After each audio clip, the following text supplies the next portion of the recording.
Olá, meus queridos jovens, a paz do Senhor. Bem-vindo ao canal mais louco do YouTube. Louco, mas é claro, por Jesus. Estamos juntos para estudar a lição 8, que tem por título Quem segue a Cristo compartilha a mensagem da graça. Recebemos de graça e de graça damos. É um presente de Deus para todo aquele que crê em Jesus Cristo. Texto principal da nossa lição de hoje está em Colossenses 3:11. Onde não há grego nem judeu, circuncisão e nem incircuncisão, bárbaro, cita, servo ou livre, mas Cristo é tudo em todos. Resumo da lição.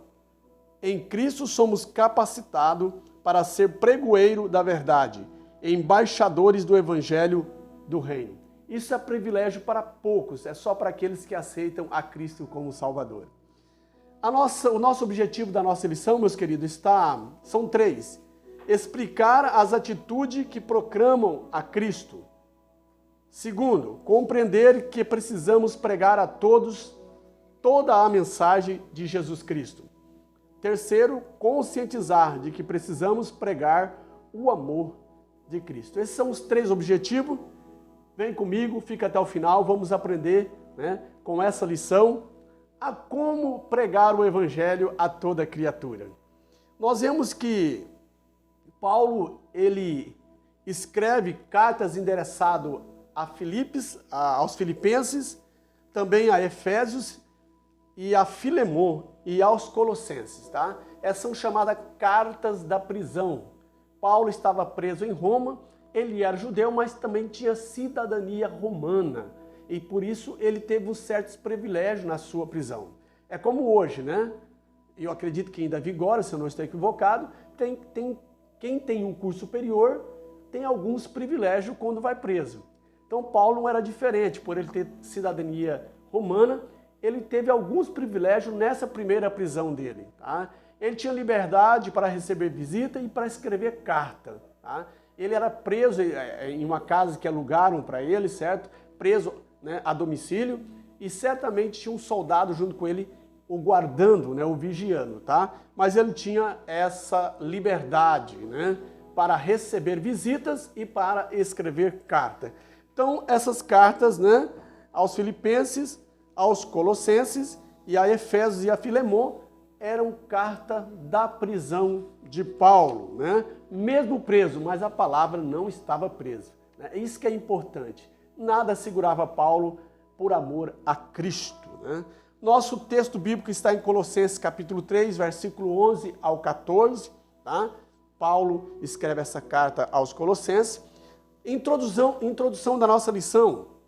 O comentarista divide a lição em 3 pontos principais. Primeiro, atitudes que proclamam a Cristo. Segundo, Cristo, toda a mensagem de todos. Terceiro, pregando o amor. Então temos 3 tópicos aqui que o nosso comentarista nos proporciona e nós vamos seguir aqui, esse roteiro abençoado por Deus e começando na introdução, meus queridos. Tá? A presença do Evangelho em nossas vidas transforma completamente nossos paradigmas, tá? E opiniões pessoais. A experiência paulina da recepção da graça é um exemplo indubitável de como Deus pode transformar um odioso perseguidor de cristãos em um humilde servo da causa do Mestre. O Evangelho que pregamos deve promover mudança nas pessoas. Essa mudança começa no interior, vem de dentro para fora. Então nós sabemos e conhecemos bem a vida do apóstolo Paulo. Era um judeu zeloso pela lei e ele então perseguia os cristãos. Se fosse hoje,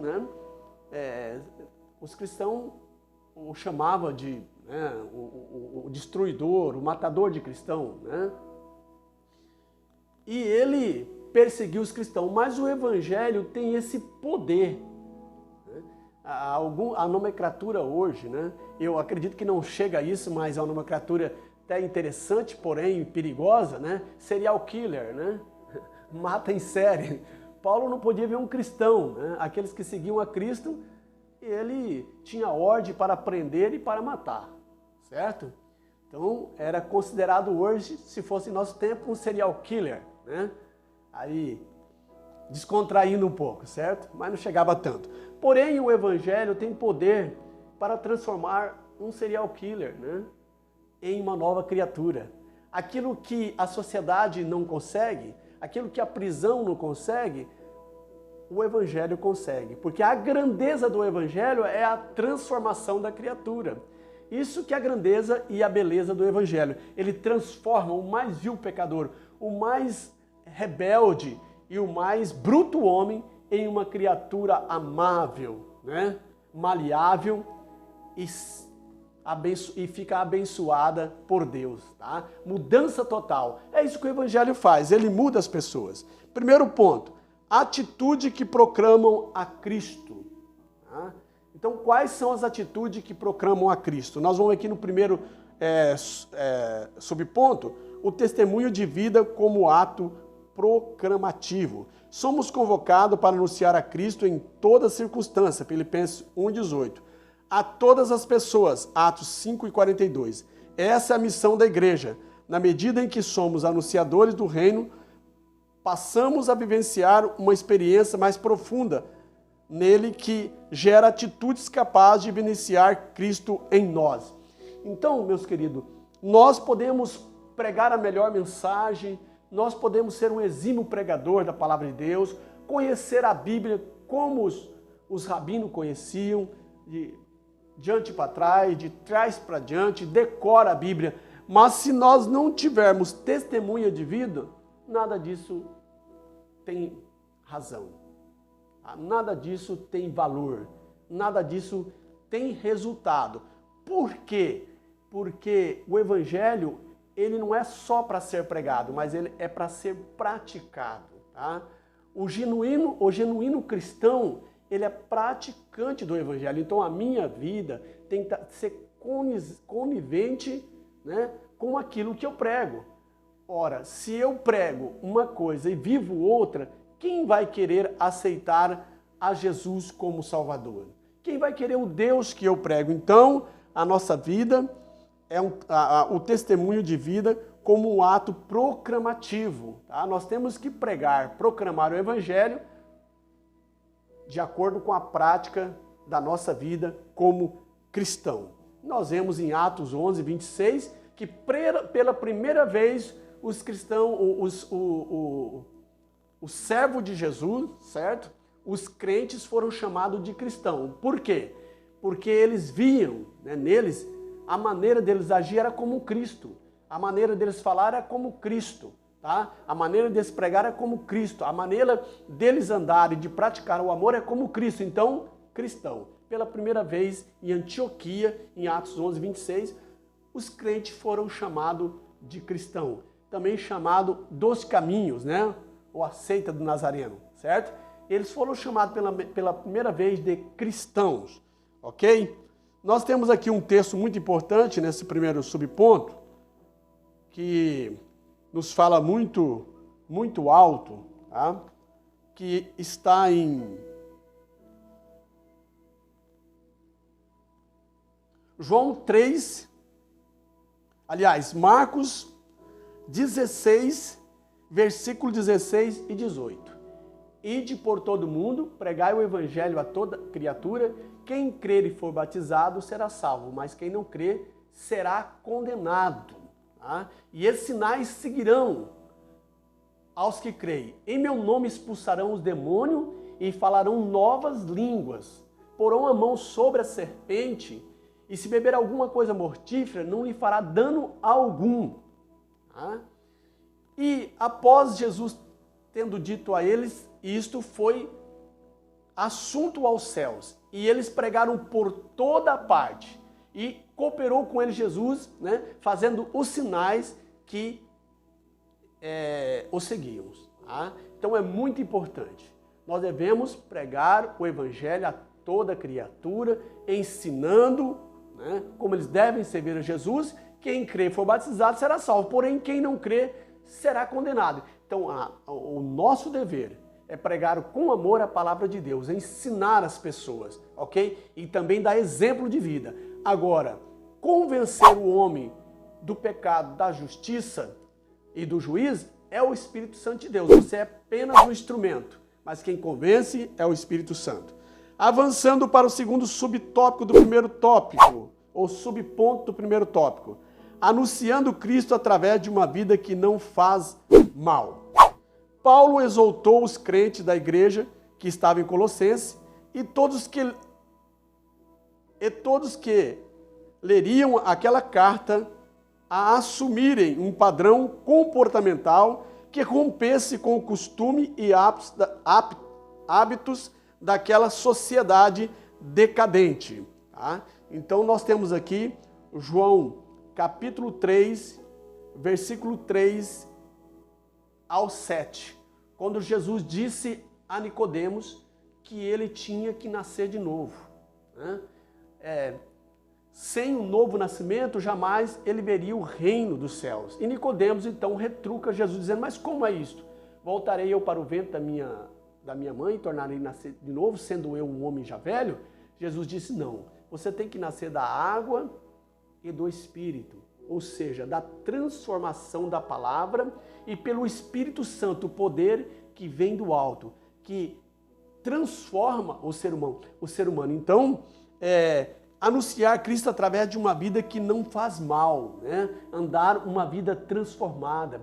Quantas pessoas que nós vimos que foi alcançado pela pregação do Evangelho, que era uma criatura bruta, né? Era prostituta, vivia uma vida desregrada, mas o Evangelho transformou a vida dela. E todos olham, mas não é essa aquela pessoa? E hoje está diferente? Foi isso que aconteceu com o apóstolo Paulo e que aconteceu com muitos dos nossos irmãos, que tinham uma vida desregrada, uma vida no pecado, e quando as pessoas que o conhecem vê nele uma transformação, porque o Evangelho transforma o mais vil pecador. Então isso é anunciar a Cristo através de uma vida que não faz o mal. Se torna uma pessoa abençoada. Se ele fazia o mal, agora ele não faz mais. Ele é transformado, a sua mente, né? O seu comportamento, certo? As suas atitudes, é uma transformação. Se havia pensamento mau, agora vai ver pensamento bom. Se havia sentimentos de rancor, de ódio, certo? De malquerência, agora vai ser transformado, vai haver amor, perdão, misericórdia, certo? Se a sua atitude era ruim, agora vai ser atitude boas. São valores que vai ser impregnados, valores que vai ser entronizado no coração da pessoa, que é os valores cristãos, e a pessoa vai ser uma nova criatura. Porque, segundo a carta de Paulo aos Coríntios, capítulo 5, 17, assim que alguém está em Cristo, nova criatura é. As coisas velhas se passaram e eis que tudo se fez novo. É nova vida. Nova, né? Se fumava, não fuma mais. Se prostituía, não prostitui mais. Se brigava, não briga mais. Agora é uma pessoa boa na presença do Senhor Jesus Cristo. Avançando para o nosso terceiro subponto do primeiro tópico, anunciando a Cristo através de uma vida que faz o bem. Né?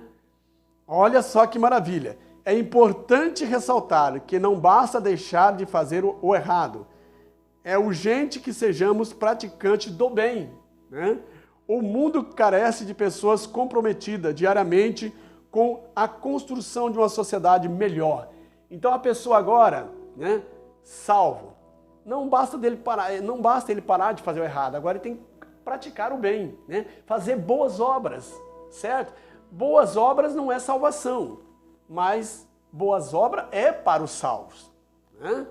Quem salva é Cristo através da fé, mas os salvos praticam boas obras, porque a fé sem as obras é morta, e as obras também sem a fé, ela não vale nada. Então, obras não salvam ninguém, mas os salvos, ele tem que fazer obras, porque ela agora é uma nova criatura. Ele tem que aprender a fazer o bem, tem que ser o bom samaritano, né? Se vê alguém necessitado, se você puder, tiver condições, ajude ele financeiramente, ore por ele. Se você não tiver, mas vai à igreja, peça para os irmãos, né? Para que possamos coletivamente ajudar aquele que necessita. Temos que fazer o papel do bom samaritano, certo? Isso é ser um cristão, né? Anunciador de Cristo através de uma vida que faz o bem, né? Então aprenda isso, certo? O salvo não é salvo por fazer boas obras, mas o salvo faz boas obras porque ele é salvo em Cristo Jesus. Aleluia! Segundo tópico, Cristo, toda a mensagem de todos. Tá? O dever evangelístico é para todos. Como bem confirmou Cristo, nele todos somos um. Os múltiplos ministérios, dons e sinais que são distribuídos pelo Santo Espírito para a igreja têm como objetivo central validar nossos esforços evangelísticos. Se há algo em sua vida ou em sua igreja está sendo feito, mas não visa a proclamação do Evangelho, não deve ser realizado. Do Evangelho não deve ser realizado, pois isso não vem de Deus. Paulo lembra aos irmãos em Colossenses que não importa a origem étnica de alguém, sua bagagem cultural ou seu estado civil. Isso, numa sociedade de pessoas livres e escravos, é dever de todos ensinar, pregar e fazer discípulos. Mateus 10:7, Lucas 9:2. Ninguém deve se esconder atrás de desculpas que tenham terceirizar a responsabilidade individual na obra da evangelização do mundo. É importantíssimo lembrar, precisamos de pregadores cheios do Espírito Santo.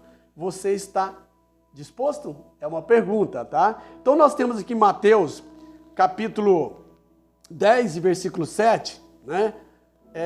Disse aqui a palavra de Deus. Indo, pregai, né? Indo, pregai, é chegado o reino de Deus. Então esse é o imperativo de Cristo. Ide e pregai, é chegado o reino dos céus ou o reino de Deus. Então nós temos que pregar o evangelho. Se não está acontecendo isso na sua igreja, tem alguma coisa errada, né? Tem que rever, certo? Os marcos, tem que voltar à oração e praticar o evangelho. O dever evangelístico é para todos, tá? Então você não foi chamado na sua igreja para ser prego de banco, né? Ficar pregado ali no banco, assistindo de camarote, né? Alguém cantar um hino, está ali dando nota para quem canta melhor, para quem prega melhor. Não, tá? A igreja, quanto templo, é para nós estarmos lá em comunhão, levando o nosso culto racional, né? Pela nossa mente. O culto começa na mente, né? Paulo diz que nós devemos ser transformados, né? O nosso modo de pensar, porque o nosso culto começa aqui, ele é racional. A igreja é para nós cultuar a Deus e não para avaliar pessoas. Porém, nós não fomos chamados para estar só em quatro paredes. Eu e você fomos chamados para sair fora das quatro paredes e pregar o evangelho a toda criatura. Jesus disse para o discípulo em Atos 1:8, né? E recebereis o poder do Espírito Santo e ser-me-eis testemunha tanto em Jerusalém, Samaria, né? E até os confins da terra. Quer dizer, você foi chamado para ser testemunha, para pregar. A pregação não é só para o pastor, a pregação não é só para o evangelista, o presbítero ou para o diácono, é para você que é membro, tá? Todos nós fomos comissionados, todos nós fomos incumbidos por Jesus de pregar o evangelho. Ide por todo mundo, pregar o evangelho a toda criatura. Quem crer e for batizado será salvo. Em outra parte ele disse, ide por todo mundo, ensinai toda criatura, tá? Ensinando-as, né? E batizando-as em nome do Pai, do Filho e do Espírito Santo. Então é um dever de cada cristão. Você não pode, certo, ficar fora dessa responsabilidade. Você foi chamado. Todos aqueles que chamaram, que aceitaram Jesus, têm a responsabilidade de pregar o evangelho a toda criatura. Ok? Então, avançando para o segundo subponto do nosso segundo tópico. Jesus é a origem e a causa da nossas capacidade evangelística. Lógico, Jesus ele é a origem, ele é a causa, tá? Ele é o centro, né, da nossa pregação. Ele é o centro de todos os nossos objetivos. Nós temos que pregar Jesus Cristo crucificado, aquele que ressuscitou ao terceiro dia e está sentado à direita do Pai. E intercede por todos aqueles que o aceitaram como Salvador. Tá? Então aqui nós temos que entender. O nosso compromisso é estudar para pregar cada vez melhor. Devemos nos esforçar para conhecer bem as pessoas a quem iremos anunciar Cristo, pois é nosso dever contextualizar o máximo as boas novas de Jesus de uma forma que as pessoas compreendam a mensagem das boas novas. Assim estaremos fazendo nossa parte para que a comunicação do Evangelho não sofra ruídos ou impedimentos humanos. Todavia, reconhecemos nossas limitações, assim como fizeram vários heróis da Bíblia. Experimentaremos as mesmas certezas que eles, tudo em virtude da bondade e da misericórdia de Jesus. Tá? Então nós temos aqui um texto muito importante, 1 Coríntios capítulo 12 e 6, né? Há diversidade de dons, mas Deus é o mesmo que opera tudo em todos. Então há diversidade de dons, mas é Deus que opera tudo em todos. Então é o mesmo Deus que capacita cada um de nós para pregar o Evangelho. Precisamos estudar a palavra de Deus, precisamos contextualizar, precisamos estar preparados, conhecer, né, como nós abordar uma pessoa, certo? Nós precisamos disso, mas quem opera é o nosso Deus. Tá? A diversidade de dons, mas Deus é quem opera todos, né? O único Deus em todos nós, certo? Nós precisamos de buscar de joelhos, precisamos estudar, mas precisamos de buscar de joelhos a presença do Espírito Santo de Deus para que Ele possa nos fazer lembrar de tudo aquilo que nós estudamos, porque é Ele que dá-nos capacidade e ciência para pregar o Evangelho de Cristo. Avançando para o terceiro subponto do segundo tópico, o que importa em nossa pregação é Cristo, é lógico, né? Mais nada. Não é Pedro, não é João, não é Maria, porque quem morreu por você e por mim foi Cristo. Então Ele é o centro da nossa pregação, né? O que importa é nós pregarmos Cristo crucificado, certo? E aquele que ressuscitou ao terceiro dia, e como eu já vou repetir novamente, está sentado à destra de Deus Pai e intercede por aqueles que o aceitam como Salvador. Você não foi chamado para ser somente um representante de uma religião. Olha aí, nosso compromisso é com Cristo e com a apresentação do seu amor radical que se revela na cruz do Calvário. 1 Coríntios 2 e verso 2. Só nos interessa falar do amor de Jesus, denunciar o pecado para revelar Jesus, orar por milagres para que os incrédulos vejam o poder do Salvador, servir uns aos outros até que sintam a presença de Deus em nós. Não fomos chamados para agradar as pessoas com palavras sofisticadas, que ao invés de convidá-las à salvação, apenas anestesiam seus pecados. Pregar o Evangelho de Cristo é o que importa, né? Então nós devemos pregar o Evangelho de Cristo, 1 Coríntios 2 e 2. Porque nada me propus saber entre vós, senão a Cristo e esse crucificado. Paulo dizendo isso. Eu não vim falar a vocês com sabedoria humana, né?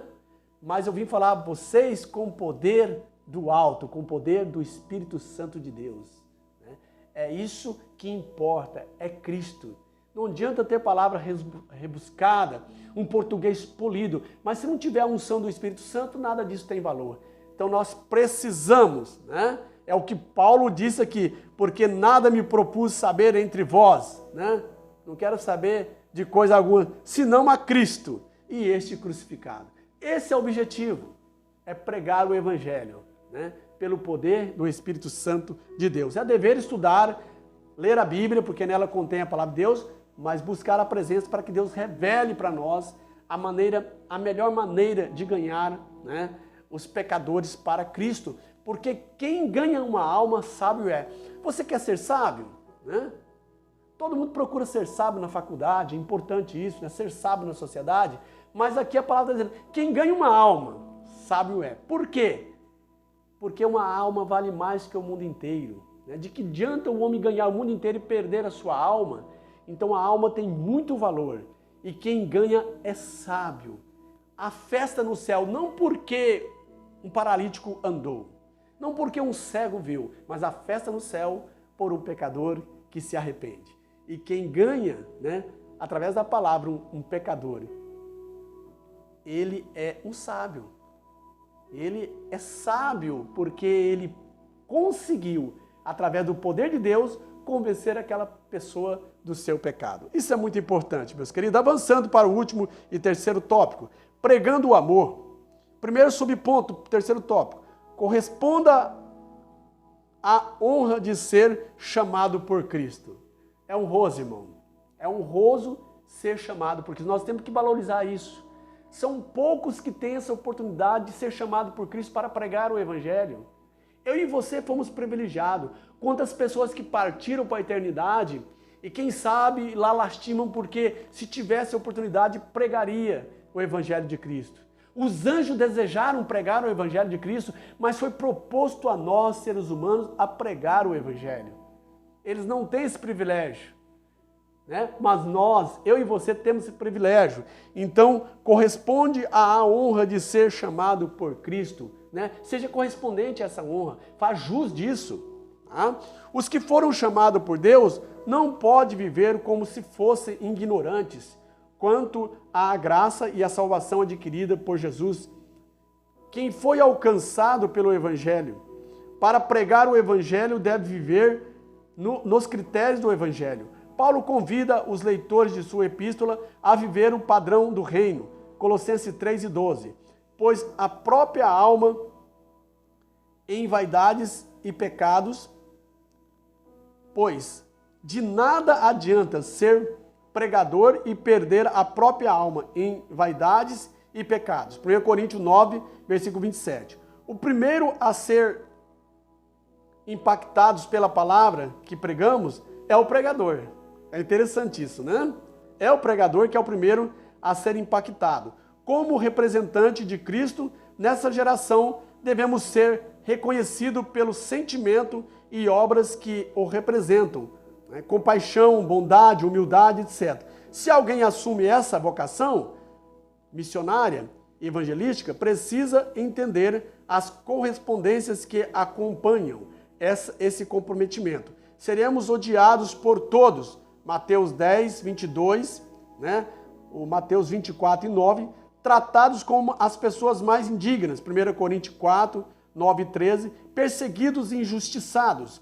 2 Coríntios 4, versículo 7 ao 9, nada disso, porém, deve nos impedir de proclamar a todas as pessoas o maravilhoso amor de Deus pela humanidade. Nós vemos isso acontecendo com os apóstolos. Pedro, João foram presos porque anunciavam a palavra de Deus. Depois bateram neles e eles regozijavam, ficavam alegres por sofrer pelo amor da palavra de Deus. Né? Então, quando você foi injuriado, você foi vocacionado a pregar e alguém te maltrata, alguém te injuria, bate a porta na sua cara, fala palavras que não devem, fique alegre, porque você está sofrendo por Cristo. Isso é regozijo. Né? Os apóstolos sentiram assim porque Jesus disse que nós seríamos odiados. Porque nós não estamos, né? Nós não estamos, o mundo não nos aceita no seu sistema, porque nós pregamos a Cristo. A nossa cultura é uma contracultura mundana, tá? E por isso o mundo nos odeia. Mas nem por isso podemos parar de pregar o Evangelho, porque nos esforçando, muitos deles vão ser resgatados através da pregação das garras de Satanás. Então pregue, não importa o que aconteça.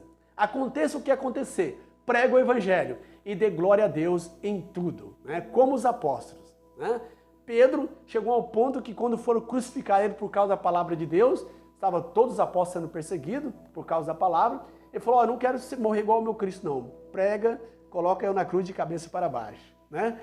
É porque ele sabia que a partir do momento que ele partisse para a eternidade, estaria nos braços de Cristo. É isso que tem que ser o seu pensamento. Não importa o que aconteça, prega o evangelho, porque maior é aquele que está conosco do que aquele que está no mundo.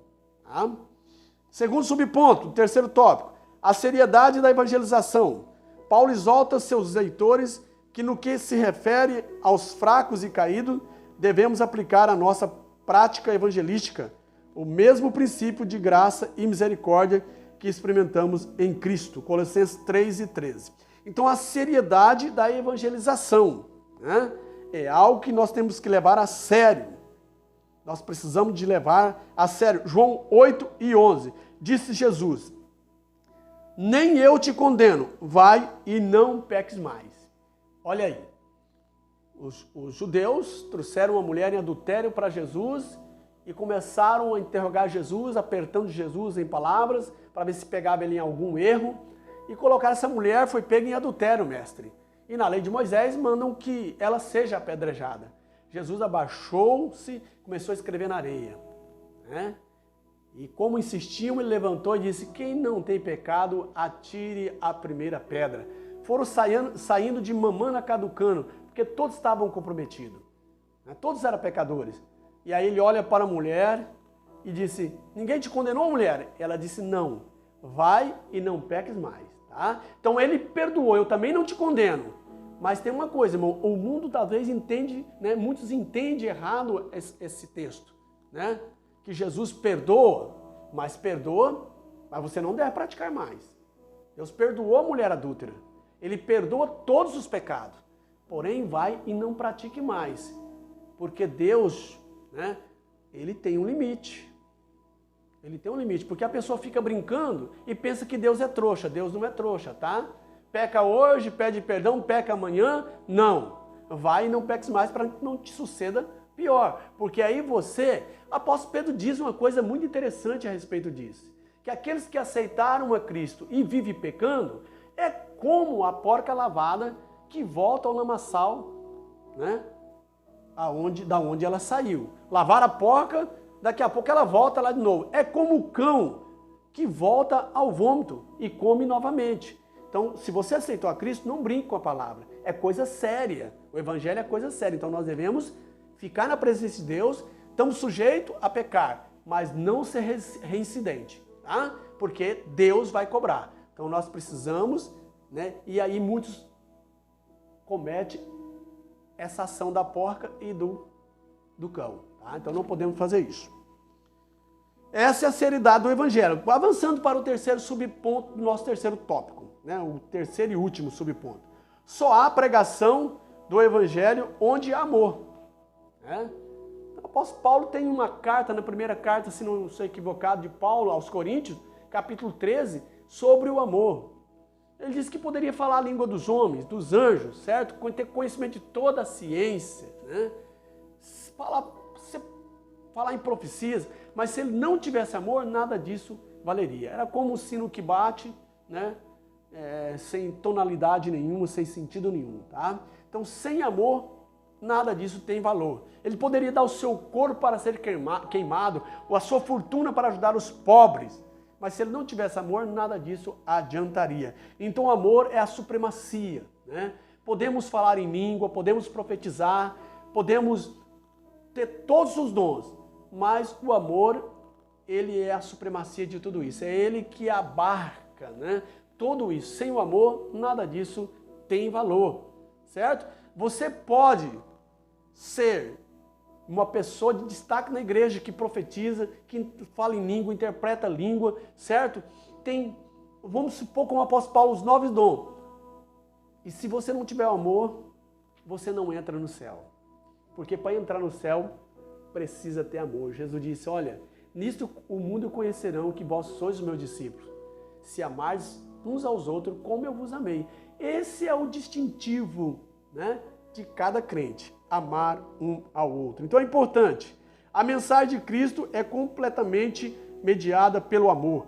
Diante das desafiadoras orientações dadas àquelas igrejas que leriam esta carta, Paulo lembra-lhes de que o amor é suficiente para uni-los, aquilo que nos vincula a Deus, e uns aos outros é o amor. Colossenses 3:14. E por isso que uma pregação genuinamente cristã não pode ser odiosa, pois este não é o padrão divino. Num tempo de tantos conflitos, que a igreja seja um lugar de apaziguamento das tensões, o ponto de equilíbrio em meio aos caos. Vivemos o amor. Aleluia! Bendito é o nome do Senhor. Chegamos ao final dessa lição, estarei lendo a conclusão. Foi um prazer estar com vocês, também acredito que vocês estão aí aprendendo do outro lado da tela, ok? Conclusão. Nossa vocação evangelística universal é uma das maiores honras que a fé cristã nos concede. Todos os crentes têm o dever de pregar a mensagem da salvação aos não crentes. Esta não é uma responsabilidade só do pastor ou dos missionários. O tema da nossa pregação deve sempre ser um só: Cristo crucificado. Ele foi ferido e morreu na cruz por amor a nós. Aleluia! Um beijão no seu coração, dá o seu like. Se você gostou desse vídeo, eu acredito que você gostou, se você ficou até agora comigo, dá o seu like, dá o seu joinha aí, compartilha esse vídeo para o maior número de pessoas que você conheça, certo? E se inscreva no canal. Meu canal precisa de gente, tá? Para que a plataforma do YouTube propague mais, né? Direcione esse vídeo para mais pessoas. E você também será responsável pela pregação do Evangelho de Cristo. Um beijão, até o próximo vídeo, galera. Bye, bye!